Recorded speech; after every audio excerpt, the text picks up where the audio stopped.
All right, y'all, big drama in the Big Apple here one time. Story goes that Wink Martindale stormed out of Giants facility just a couple of days ago when Brian Daboll informed him that he was going to fire outside linebackers coach Kevin Wilkins. Kevin Wilkins, along with his younger brother, were both brought over from the Baltimore Ravens with Wink Martindale. It starts to get a little sketchy because on Monday morning at 8:30 a.m. when the Giants did their press conference, Brian Daboll stated that he expected Wink Martindale, along with Mike Kafka, to both be back on the Giants coaching staff in 2024. Personally, I'm a huge fan of Wink Martindale and his throw the kitchen sink at a quarterback type of mentality, so it's gonna be a big bummer to have to see him go coach with another team. Ever since the Jay Glazer reports about there being some issues going on within the New York Giants locker room, I've tried to just remain a little bit patient, not have a strong opinion on this one, but it finally seems like the information and the facts are floating to the surface. Initially, when Jay Glazer reported that there were some issues going on with Brian Daboll and Wink Martindale, Brian Daboll took to the podium and he pretty much denied all those allegations,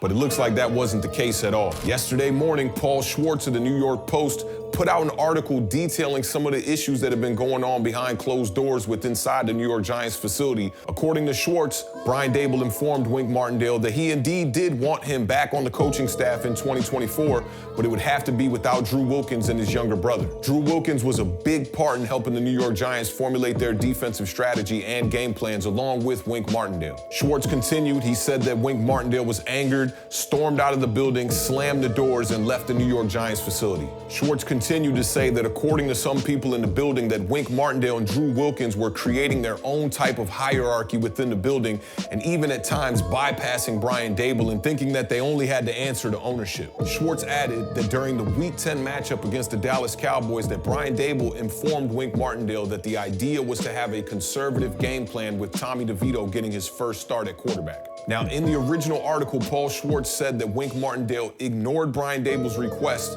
and decided to go with his blitz all-out type of scheme against the Dallas Cowboys. The Cowboys went on to put up over 600 yards on the New York Giants defense, and they scored 49 points in a blowout victory. The article hit social media, and fans got wind of what was allegedly going on behind closed doors in the New York Giants facility. If I have to see fans use the term chess not checkers or the word undermining one more time, I am absolutely going to lose it, y'all. Now, this is where things get really dicey. Just a few moments later, Paul Schwartz corrected the article, and it had a totally different narrative. In this version of the article, Paul Schwartz said that Brian Daboll went to Wink Martindale and told him to keep dialing up the blitzes. Wink Martindale agreed, and in return, the results were abysmal. I think it's in a lot of people's DNA to just go with what the team tells you, follow what the beat reporters are saying.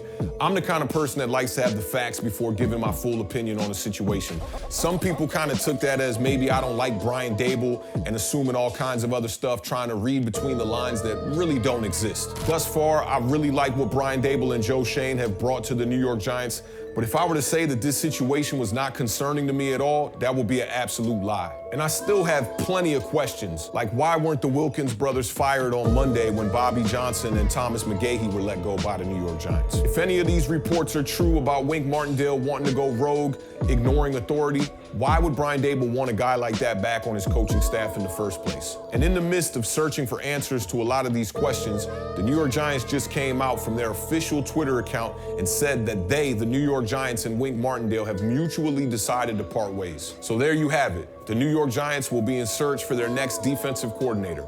I guess we can't have nice things, but y'all know what it is, man. Keep raising that bar. Keep living those dreams, y'all. Peace.